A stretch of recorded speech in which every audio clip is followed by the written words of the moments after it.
आशिक बनाया, आशिक बनाया। বলিউডের মডেল অভিনেত্রী উর্বশী রাউতেলা বিলাসবহুল জীবনযাপনের জন্য বরাবরই আলোচনায় থাকেন। মায়ের জন্মদিনে 24 ক্যারেট স্বর্ণের পলক দেয়া 3 তলা কেক কেটে সোশ্যাল মিডিয়ায় ফের শোরগোল ফেললেন এই অভিনেত্রী। ভারতীয় সংবাদ মাধ্যমের প্রতিবেদন অনুযায়ী গত 1 জানুয়ারি দুবাইয়ের একটি অভিজাত হোটেলে এই রাজকীয় আয়োজন সম্পন্ন হয়।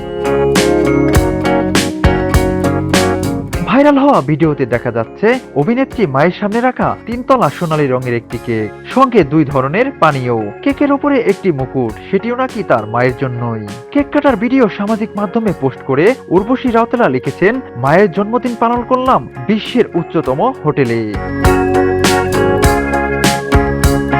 সঙ্গে 24 ক্যারেটের রাজকীয় সোনার মুকুট সমেত কেক। এই চমক দেওয়ার ক্ষেত্রে বাকিদের তুলনায় কয়েক ধাপ এগিয়ে থাকলেন উর্বশী রাউতেলা।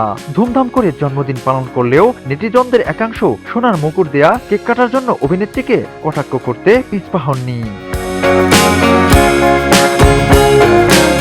এক নেটিজন লিখেছেন, মীর রাউতেলা বিশ্বের প্রথম মা, যার মেয়ে সোনার কেক কাটিয়েছে। আরেক নেটিজন লিখেছেন, উর্বশী আপনার মুখে ফিলার বেশি হয়ে গেছে। এর আগে এক সাক্ষাৎকারে উর্বশী জানিয়েছিলেন তিনি নিজে সোনার পাতে মোড়া মোবাইল ফোন ব্যবহার করেন।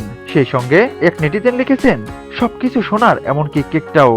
এরকম দেখানদারির কি অর্থ বুঝি না।